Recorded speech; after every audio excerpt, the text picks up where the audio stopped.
Extrait numéro 5 du livre La mémoire des vaincus de Michel Ragon.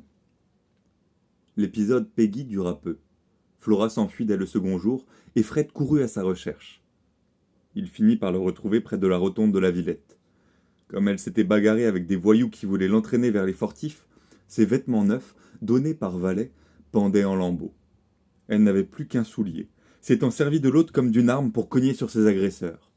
Une touffe de ses cheveux blonds avait été arrachée, et sa lèvre inférieure, fendue, saignait abondamment.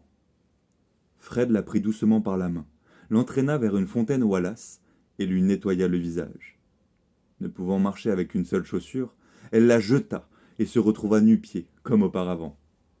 Ils s'en allèrent tous les deux sans rien dire, au hasard des rues, et arrivèrent naturellement rue Fessard.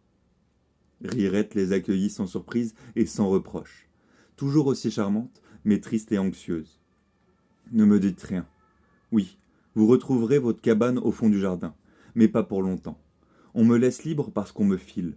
On pense trouver les gros numéros en observant mes allées et venues.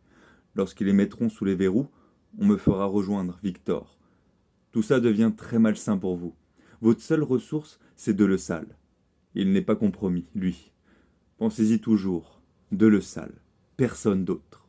Valet reviendra quand? Valet? Il ne reviendra jamais. Ni lui, ni Garnier, ni Calmin. Comment? Tu ne sais pas? Oui, tu ne lis pas les journaux. Tiens, regarde.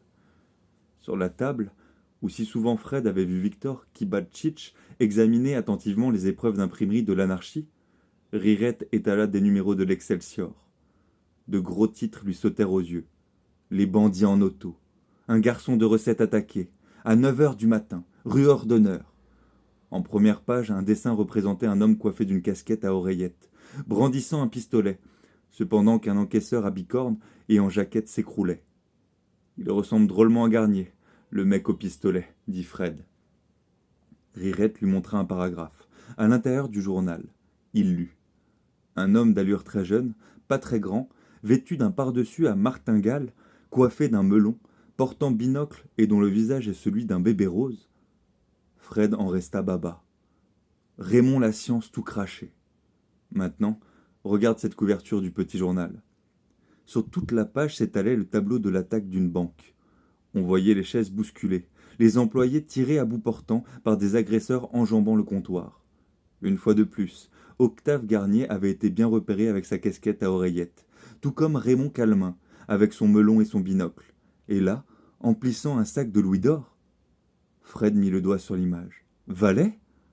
Peut-être, dit Rirette. Mais si tu le reconnais si bien, tu penses que les poulets les auront identifiés? Il ne reste plus qu'à mettre la main dessus. Pas facile. Ils savent que la guillotine est au bout de leur aventure. Ils défendront chèrement leur peau. De Le Salle ne voulait pas que j'entende. Mais j'ai bien retenu le nom. Bande à Bonneau. C'est eux?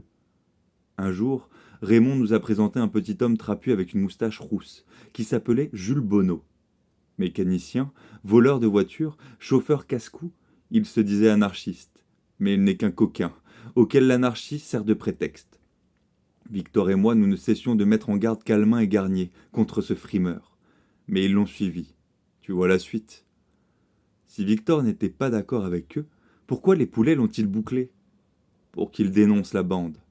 Mais Victor et moi, on n'est pas des casseroles. On ne dira rien. Même si on n'est pas d'accord, on n'est pas d'accord avec Bonneau, mais on n'est pas d'accord non plus avec Lépine. Souviens-toi de ça, mon petit. Les voyous et les poulets sont les uns et les autres des flingueurs. Faut pas se mêler à eux. Jamais.